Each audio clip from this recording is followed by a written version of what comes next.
কবিগুরু রবীন্দ্রনাথ ঠাকুরের জন্মদিন পালন করল কেশিয়ারি মেয়ে ফেয়ার সোসাইটি। সংগঠনের রবীন্দ্র যাপন অনুষ্ঠানের সাংস্কৃতিক প্রতিযোগিতায় অংশ নেওয়া সফলদের পুরস্কার প্রদান করা হয়।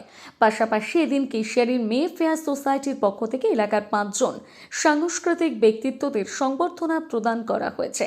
এলাকার কচি কাঁচা শিল্পী সহ অন্যান্যরা রবীন্দ্র যাপন অনুষ্ঠানে অংশগ্রহণ করেন। উপস্থিত ছিলেন বিশিষ্ট সমাজসেবী ফটিক রঞ্জন পাহাড়ি, সঙ্গীত শিল্পী ও সাহিত্যিক প্রদীপ মাইতি, মেয়ে ফেয়ার সোসাইটির সম্পাদক সমিত সরঙ্গী, সভাপতি হিমাংশু সিং প্রমুখ। বিশ্বকবি রবীন্দ্রনাথ ঠাকুরের জন্মদিনে আমরা কেশিয়ারি মেয়ে ফেয়ার সোসাইটির পক্ষ থেকে একটি রবীন্দ্র জন্মোৎসব উদযাপন করি। সেই রবীন্দ্র জয়ন্তীর নাম ছিল রবীন্দ্র যাপন। বিগত বৎসরগুলির মতো এবছরেও স্থানীয় শিশু শিল্পীদের দ্বারা গান, নাচ, আবৃত্তি ইত্যাদি সংস্কৃতি চর্চার মধ্য দিয়ে আমরা কবিগুরুর শ্রীচরণে আমাদের শ্রদ্ধা এবং নমস্কার পৌঁছে দিই। আমাদের আজকের কর্মসূচির বিশেষ আকর্ষণ হল সম্মাননা জ্ঞাপন।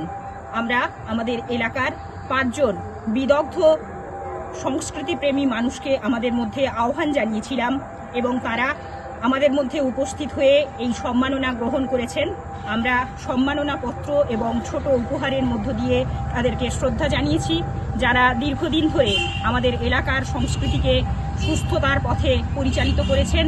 বহু শিক্ষার্থীদের তারা শিক্ষাগুরু এবং আমাদেরও তারা শিক্ষাগুরু, তাই তাদের সম্মাননা জ্ঞাপন করেছি আমরা আজকের এই মহান দিনটিতে।